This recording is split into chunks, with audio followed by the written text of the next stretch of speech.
Halo, kita balik lagi sekarang di tutor coding. Kita akan menjelaskan bagian pertama tentang definisi dari project management.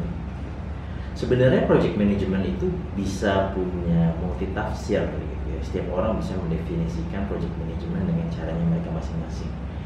Tapi dengan pengalaman yang gue miliki sebagai project director, gue membagi definisi project management menjadi beberapa value.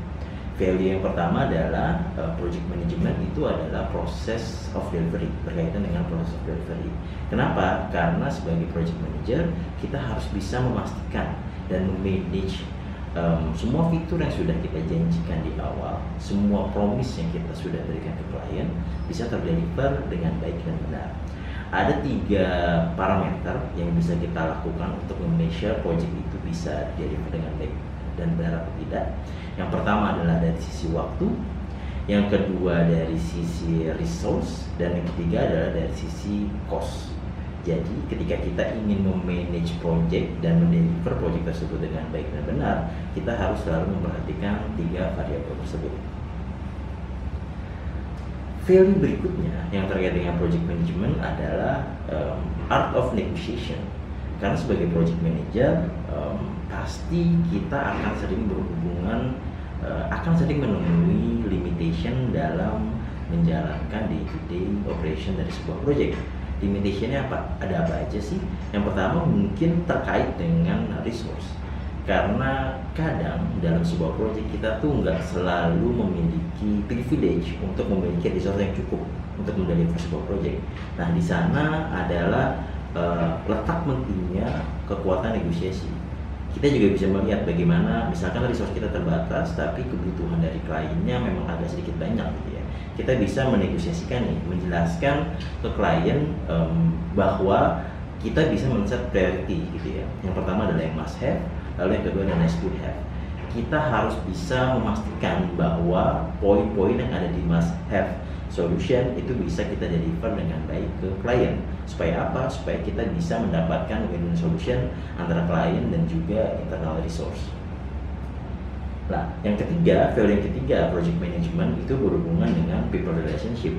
Ini sangat jelas ya, karena seorang project manager day-to-day operationnya akan selalu berhubungan dengan manusia. Di internal berhubungan dengan resource-nya, di eksternal berhubungan dengan klien dan juga third party vendor. Value berikutnya adalah time management. Seorang project manager harus bisa mendisiplinkan dirinya agar bisa mengatur waktu dengan baik dan benar. Project manager juga disarankan untuk memiliki daily task atau set of daily task dari timnya dan juga dirinya agar tidak ada yang miss dalam day-to-day operationnya. Nah, sebenarnya value yang terakhir ini adalah yang ultimate gitu ya. Project management is a way of living. Ketika lu bisa menerapkan prinsip-prinsip dasar dari project management ke dalam hidup lu, itu akan bisa memudahkan lu dalam mengachieve semua goal yang lu inginkan dalam hidup. Contoh apa?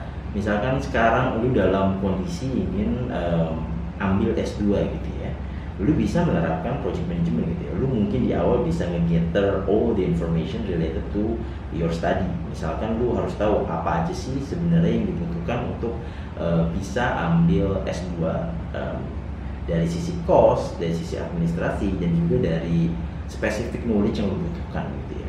Nah, ketika misalkan kita ambil satu contoh lah yang cost gitu ya. Misalkan lu butuh cost 150 juta gitu ya. Lu bisa nge-breakdown nih dalam jangka waktu berapa lama lu bisa mendapatkan uang tersebut gitu ya, supaya lu bisa masuk ke dalam S2-nya. Nah, balik lagi ke topik utamanya. Jadi, apa sih itu teknologi project management? Teknologi project management itu adalah proses mengkontrol atau proses memanage seluruh aktivitas yang berhubungan dengan IT project. IT project itu ada apa aja? Ada yang berhubungan dengan infrastructure, ada yang berhubungan dengan sistem integration, pembuatan website, digital marketing, dan juga mungkin ERP gitu ya, yang skalanya enterprise.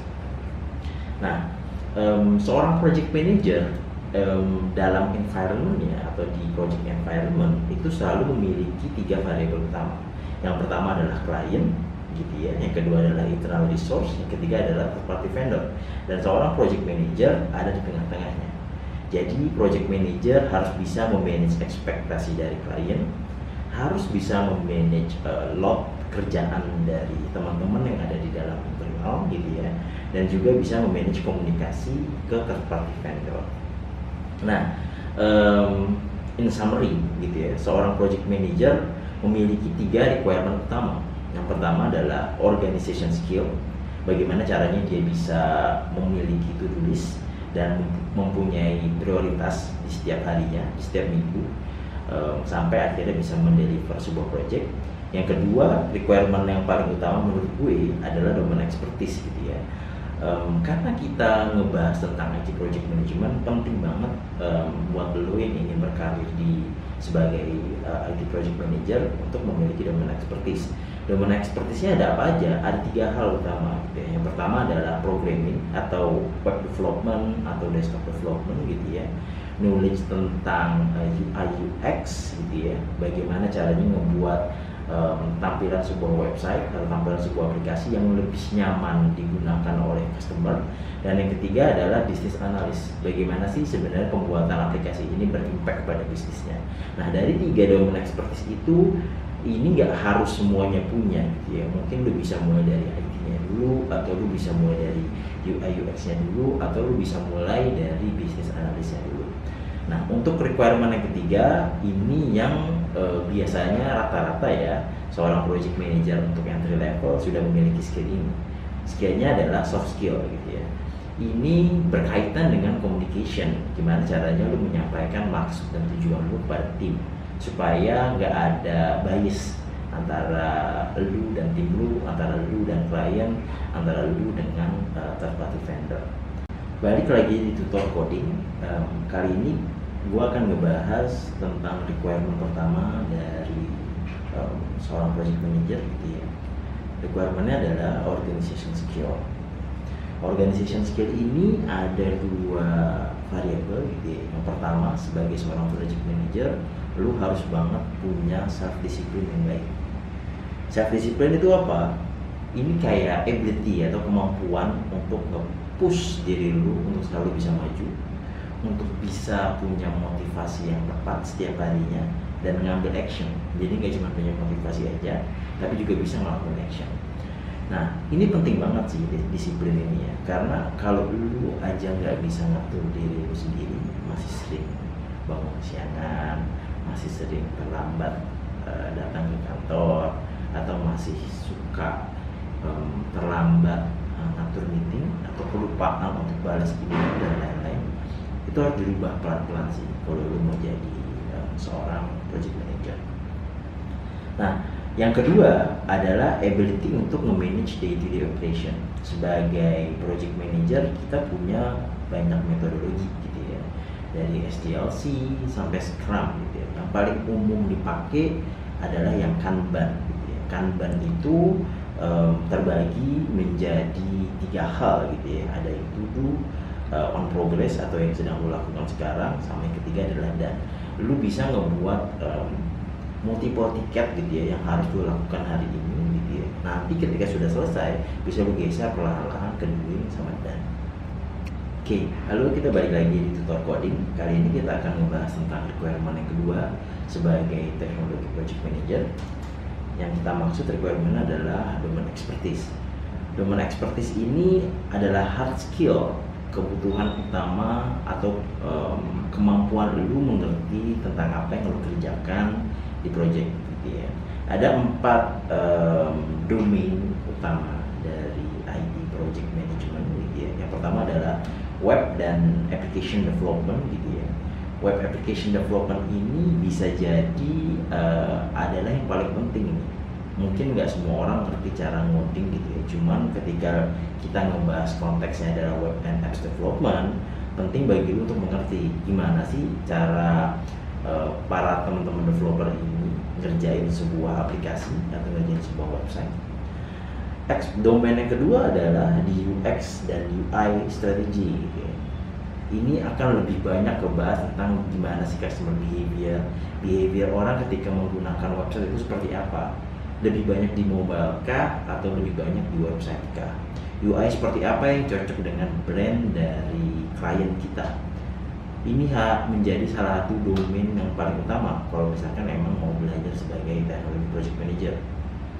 Domain yang ketiga yang harus di touch adalah analytical tools, ability untuk menggunakan tools dan menganalisa tren-tren apa aja yang kejadian dalam website.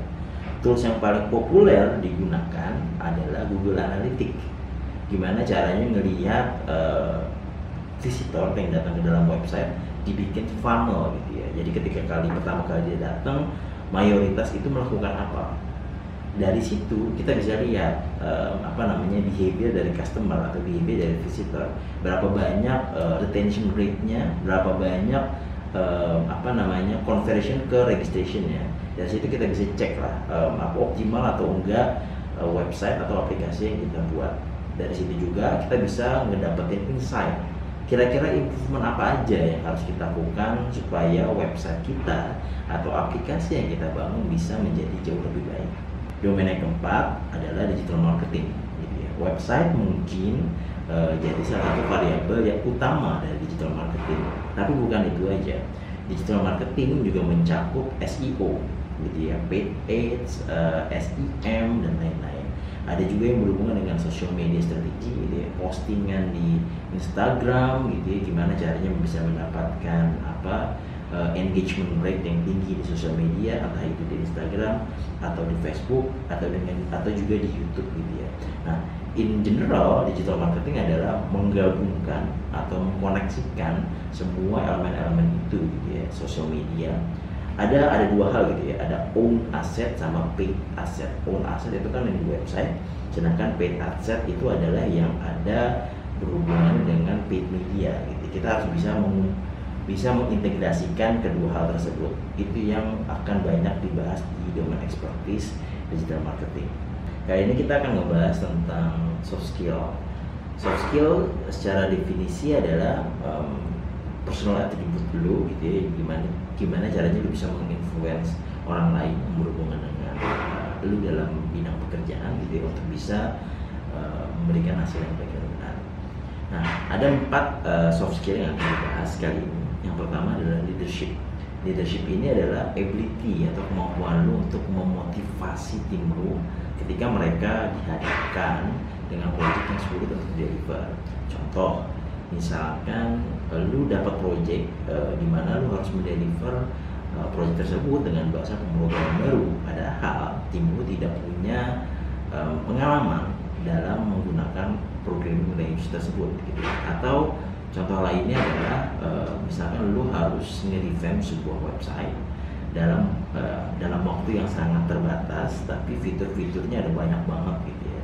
Di situ letak di mana lu bisa menggunakan leadership lu untuk memotivasi tim lu supaya bisa bareng-bareng menyelesaikan pekerjaan ini gitu ya, agar bisa dideliver dengan tepat waktu.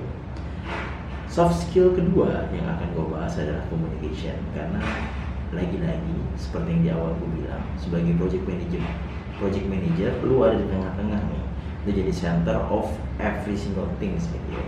Ketika lu punya communication yang baik, itu akan memudahkan lu dalam berinteraksi dengan teman-teman yang lain atau tim-tim yang lain yang berhubungan dengan proyek tersebut. Nah, soft skill ketiga adalah conflict management gitu ya. Nggak menutup mata, kadang kita ketika dalam proyek pasti ada aja tuh intrik-intrik kecil, ada konflik-konflik kecil antara tim developer dengan tim QA lah, atau tim BA dengan tim developer lah, atau dari tim lu sendiri gitu ya, dengan kliennya atau dengan third party agency gitu ya. Nah, lu harus, ketika lu punya konflik manajemen yang baik gitu ya, lu bisa tuh ngelimit negatif aspek yang bisa menyebabkan project jadi terlambat untuk deliver, dan meningkatkan positif aspek yang bisa menyebabkan tim lu menjadi lebih solid. Dan soft skill nomor 4 adalah decision making. Mungkin ini akan berhubungan dengan hard skill gitu ya, domain expertise yang gue jelaskan di video sebelumnya gitu ya, ketika lu punya knowledge tentang domain knowledge yang baik dan benar gitu ya, dan decision making yang baik, itu akan jauh lebih memudahkan tugas lu sebagai project manager. Kenapa? Karena lu bisa menjadi good decision maker ketika dihadapkan dengan permintaan atau request dari klien yang banyak, karena lu punya domain expertise yang baik gitu ya, dan punya communication yang baik, lu bisa menjelaskan nih ke klien, oh mbak ini nggak bisa kita deliver sekarang gitu ya, kita bisa deliver ini dalam 3 fase misalkan, dan kita bisa ngeprioritasin yang mana yang must have, yang mana nice to have. Jadi soft skill decision making ketika disupport dengan domain expertise yang baik, itu akan jauh memudahkan lu untuk menjalankan hari-hari sebagai project manager. Nah, ini gue kasih satu story terkait dengan 2 orang, si A, anggaplah namanya si A dan si B gitu ya. 2 orang ini melihat objek yang sama, namun sayang si A bilang ini tuh ada 4 balok gitu ya, sedangkan si B dia bilang ini tuh ada 3 balok gitu ya. Apa sih kira-kira yang menyebabkan miscommunication ini kejadian gitu ya? Karena balik lagi ya, rata-rata the biggest communication problem itu bukan di objeknya, bukan di orangnya, tapi di intention dari setiap orangnya gitu ya. Karena kadang kita tuh ketika mendengarkan sesuatu, intensi kita tuh bukan untuk mengerti, intensi kita adalah untuk menjawab gitu ya. Karena kita ngerasa kita udah tahu semua gitu ya. Jadi kadang ketika orang lain ngomong atau ketika orang lain memberikan feedback, kita tuh nggak dengerin, kita langsung kasih tahu apa yang kita mau, dan itu bisa menjadi big problem banget sih ketika lu punya tugas sebagai project manager untuk mendeliver project tersebut gitu ya. Nah, ini gua akan ngejelasin tentang communication essential gitu ya. Secara konsep dasar, komunikasi itu selalu melibatkan 2 aktor utama. Aktor pertama adalah sender, aktor kedua adalah receiver. Si sender akan mengirimkan message kepada receiver gitu ya. Contoh misalkan si sender ini adalah project manager, receivernya adalah developer. Project manager akan memberikan atau mengirimkan pesan kepada receiver. Contoh misalkan mau bikinin saya modul employee management di, misalkan konteksnya adalah HRIS aplikasi gitu ya. Buatkan saya, misalnya yang diberikan adalah buatkan saya modul employee, di mana detailnya adalah si modul employee ini harus bisa mencatat seluruh kegiatan karyawan, seluruh elemen yang berkaitan dengan karyawan, dari general information, dari data pendidikan, data keluarga, data NPWP dan KTP gitu ya, sampai akhirnya dengan data absensi gitu ya. Si receiver ketika menerima pesan tersebut harus bisa memberikan feedback gitu ya. Jika memang ada brief atau ada message yang masih kurang detail, si receiver harus bisa menjelaskan kepada si sender bahwa oh, informasi ini ada yang kurang. Nah, secara konsep dasar itu yang akan terus berulang gitu ya. Jadi ketika ada masalah di miscommunication gitu ya, kita harus cek nih dua aktor tersebut ini, bisa jadi si sendernya yang kurang tepat dalam menjelaskan, atau bisa jadi si receivernya yang nggak mendengarkan dengan baik dan nggak bisa menjelaskan ulang terkait dengan keterbatasannya dia gitu ya, terkait dengan feedback yang dimiliki. Oke, kalau tadi kita udah ngebahas tentang communication skill gitu ya, sekarang kita akan ngebahas tentang negotiation skill. Secara konsep kita punya empat variabel gitu ya, dari yang output variabel yang bisa dikeluarkan dari hasil negosiasi. Yang pertama adalah win-lose, ada lose-lose, ada lose-win, dan yang ultimate adalah win-win. Ini yang akan kita coba capai bersama-sama lah. Nah, dari negotiation essential ini secara konsep yang mesti lo tahu adalah ada 2 objektif yang perlu kita pertimbangkan sebelum kita masuk ke dalam negosiasi. Yang pertama adalah objektifnya kita nih, yang kita mau achieve itu apa gitu ya. Lalu ada objektifnya mereka atau objektifnya si klien ini, sebenarnya yang mereka mau itu apa. Kita harus mengerti dulu yang mereka mau achieve itu apa, lalu yang kita mampu untuk deliver itu apa. Contoh kasus misalkan kita dapat project gitu ya untuk ngedeliver sebuah CRM strategi kepada klien gitu ya, dimana kliennya ingin memiliki 4 fitur utama yang harus dideliver, 4 fitur utama yang harus dideliver, tapi mereka cuma punya budget yang sangat terbatas gitu ya. Kita harus mengerti dulu nih objektifnya mereka. Dari 4 fitur utama tadi kita harus breakdown, kira-kira apa sih yang jadi kebutuhan dasar untuk mereka miliki gitu ya, atau yang biasa kita sebut adalah must have-nya. Lalu apa sih yang jadi nice to have-nya gitu ya. Dengan bisa mengelompokkan fitur-fitur tadi menjadi must have dan nice to have, kita jadi punya mappingan khusus nih, kira-kira apa yang bisa dinanti duluin untuk deliver, yang mana yang harus di-deliver secara cepat gitu ya. Nah dari situ kita bisa bilang ke klien bahwa kalau dengan budget segini yang bisa kita deliver adalah 2 fitur utama gitu ya. 2 fitur utamanya lagi mungkin nanti kita akan deliver belakangan gitu ya. Jadi kita bisa tahu kebutuhan dasar mereka supaya kita bisa benar-benar dapat win-win strategi. Sekarang kita akan membahas tentang leadership. Secara konsep leadership itu sebenarnya leadership itu berfokus kepada gimana caranya ngebikin tim tetap fokus dan termotivasi gitu ya, supaya mereka bisa achieve target kita bareng-bareng. Once tim lu nanti dapat kesuksesan, lu harus bisa support mereka. Jangan ambil kesuksesan mereka sebagai kesuksesan lu ibaratnya. Jangan sampai bilang iya ini kan gara-gara gue akhirnya kita berhasil begitu. Jangan. Karena kita di sini sebagai leader, kita harus mengedepankan tim kita untuk bisa terlihat jauh lebih baik bahkan dari kita gitu ya.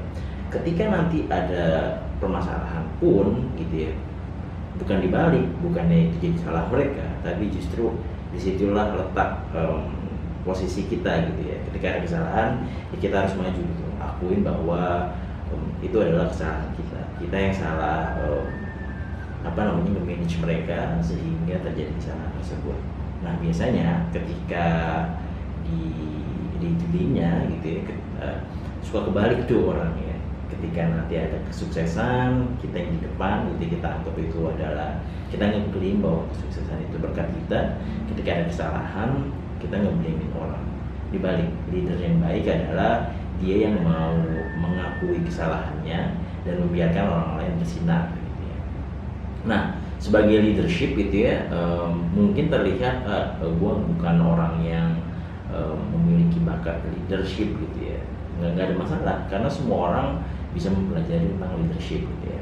Ada 4 parameter gitu ya yang bisa dipelajari dari leadership. Yang pertama adalah goal clarity gitu ya. Jadi sebagai leader lu harus kasih tahu dulu nih, terbuka kepada tim lu, apa sih goal target yang akan kita achieve bareng-bareng gitu ya. Dan make sure semua orang tuh on the same page, melihat hal yang sama. Kita jadi harus sama-sama tahu kita mau ke target ke A gitu ya, semuanya yang harus ke A juga. Jangan sampai kita pengen ke A tapi sebagian dari orang ke B. Itu akan memperumit keadaan dan memperlambat proses delivery. Jadi make sure goal clarity bisa diterima oleh semua orang. Nah, aspek yang kedua adalah motivation gitu ya. Kita harus tahu nih gimana caranya bisa memotivasi tiap orang. Artinya kita mesti tahu nih karakter dari masing-masing individu yang ada di tim kita. Ketika kita tahu karakter mereka, kita jadi jauh lebih mudah untuk memotivasi mereka. Ada yang bisa dimotivasi dengan diberikan challenge, tapi untuk orang lain ketika diberi challenge tambahan itu bisa jadi stressful buat mereka. Ada juga orang yang termotivasi ketika dia tahu bahwa dia bisa diandalkan dalam proyek ini. Ada juga yang ketika dikasih kepercayaan malah jadi down dan malah nggak bisa jadi perform. Jadi kita harus benar-benar tahu sih karakteristik dari tim kita masing-masing supaya bisa memotivasi mereka. Yang ketiga adalah trust. Trust ini adalah kumpulan dari kejujuran, integritas, dan dapat diandalkan. Balik lagi, trust itu bukan diberikan, tapi trust itu harus di-earn. Kita harus kasih lihat dulu, kita harus kasih bukti dulu bahwa kita adalah leader yang baik, bahwa kita bisa diandalkan, dan bahwa kita mengerti apa yang mereka inginkan. Makanya di awal tadi gue bilang, secara domain expertise, secara hard skill, kita harus ngerti dulu nih apa yang teman-teman kita developer ini lakukan. Secara soft skill, kita harus bisa berkomunikasi dengan baik juga dengan mereka. Sehingga apa? Sehingga ketika kita punya dua hal itu, harapannya trust akan mudah kita dapatkan dari tim member kita. Nggak cuma dari tim member ya, tapi juga dari klien dan juga dari third party agency. Aspek yang keempat adalah support gitu ya. Karena nggak menutup kemungkinan ada beberapa hal yang nggak bisa di-solve sama tim kita. Disitulah peran kita sebagai leader. Kita bukan nge-blaming, tapi kita ngebantu mereka untuk nge-solve problemnya. Dengan cara apa? Dengan cara nge-define root cause dari problemnya itu apa. Ada nggak yang bisa diselesaikan secara organisasi gitu ya. Karena kan posisi kita jauh lebih strategik dibandingkan teman-teman developer gitu ya. Kita mungkin bisa ngomong ke manajemen gitu ya, misalkan ada problem bahwa resource-nya kurang, timeline-nya mepet, dan kita udah coba negosiasi ke klien tapi kliennya masih nggak bisa mengerti gitu ya. Kita udah define yang must have dan nice to have gitu ya. Yang bisa kita lakukan untuk menolong teman-teman bisa ngedeliver projectnya adalah kita bilang ke manajemen gitu ya, diskusi, negosiasi lagi, possible nggak untuk nambah resource, atau kalau misalkan memang resource yang nggak ada, possible nggak untuk ngambil outsource supaya project ini bisa jauh lebih cepat delivernya. Oke, setelah dijelaskan gitu ya, gue coba ngerangkum apa yang udah kita pelajari bareng-bareng di chapter pertama ini. Ada 5 key take out yang bisa diambil. Yang pertama adalah yang berkaitan dengan definisi dari project management. Tadi kita sudah bahas bahwa project management itu berkaitan dengan proses delivery, berkaitan dengan art of negotiation, berkaitan dengan people relationship, dan time management. Dan ultimate goal-nya adalah project management semoga bisa diterapkan sebagai way of living. Project manager requirement untuk menjadi project manager yang baik gitu ya, requirement-nya ada organization skills gitu ya, which is harus disiplin gitu ya, harus mengerti cara mendefine prioritas. Ada domain expertise gitu ya, which is itu adalah hard skill-nya gitu ya, harus mengerti apa yang teman-teman kerjakan dari web and app development, UI UX strategy, analytical tools, dan juga digital marketing secara konsep gitu ya. Dan juga soft skill-nya, soft skill tadi lebih banyak berkaitan dengan communication dan juga leadership. Nah, terkait dengan communication, the biggest communication problem itu adalah rata-rata ada di intention gitu. Karena kita kadang intensinya adalah tidak mendengar, we do not listen to understand gitu ya, we listen to reply. Itu yang bisa menjadi problem utama dari sebuah komunikasi. Dan berkaitan dengan negosiasi gitu ya, selalu berpikir win-win solution untuk semua pihak gitu ya. Ada 2 objektif yang mesti kita tahu adalah, yang pertama objektif apa yang kita mau achieve ketika mau bernegosiasi. Yang kedua adalah kita harus mengerti dulu nih negosiasi dari lawan bicara kita, supaya apa? Supaya itu mempermudah kita untuk mendapatkan win-win solution. Nah, yang terakhir dan menurutku yang paling penting adalah yang berkaitan dengan trust. Sebagai leader, kalau memang tidak dipercaya akan sangat menyulitkan diri gitu ya.